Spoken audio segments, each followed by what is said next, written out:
Profit and loss का type number हम 13 देखेंगे। इसमें कह रहा है क्वेश्चन, एक व्यक्ति ने दो वस्तुओं में से प्रत्येक को 4,000 रुपये में बेचा। उसे कुल मिलाकर न तो लाभ हुआ और न ही हानि हुई।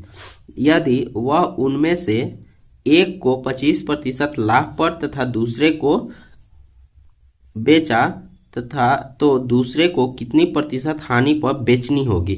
ठीक है, ये बेसिक से सॉल्व किया हुआ है। ठीक है, यहाँ हम देखेंगे नोट में क्या है। नोट में कह रहा है, यदि किन्हीं दो वस्तु का विक्रय मूल्य बराबर हो और उन्हें बेचने पर कुल मिलाकर न तो लाभ और न ही हानि हो तथा उनमें से किसी एक वस्तु को x% लाभ पर बेचा जाए तो दूसरे को 100 × x बटा में 100 + 2x% हानि पर बेचनी होगी।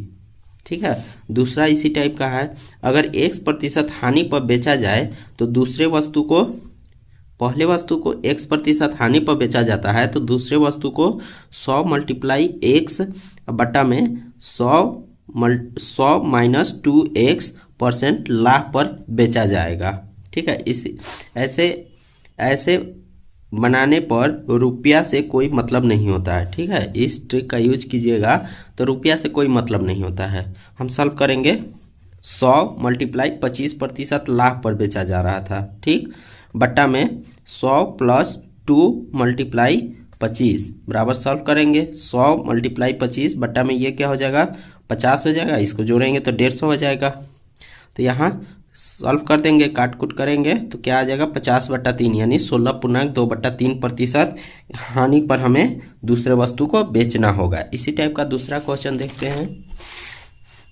दूसरा क्वेश्चन है, एक व्यक्ति ने दो वस्तुओं में से प्रत्येक को 5,000 रुपये में बेचा तो उसे कुल मिलाकर न तो लाभ होता है और न ही हानि। यदि उनमें से एक वस्तु को 20% की हानि पर बेचा जाए तो दूसरे को कितना प्रतिशत लाभ पर बेचा जाएगा। ये अब पहले वस्तु को हानि पर बेच रहा है तो दूसरे को लाभ पर, कितना प्रतिशत लाभ पर बेचा जाएगा।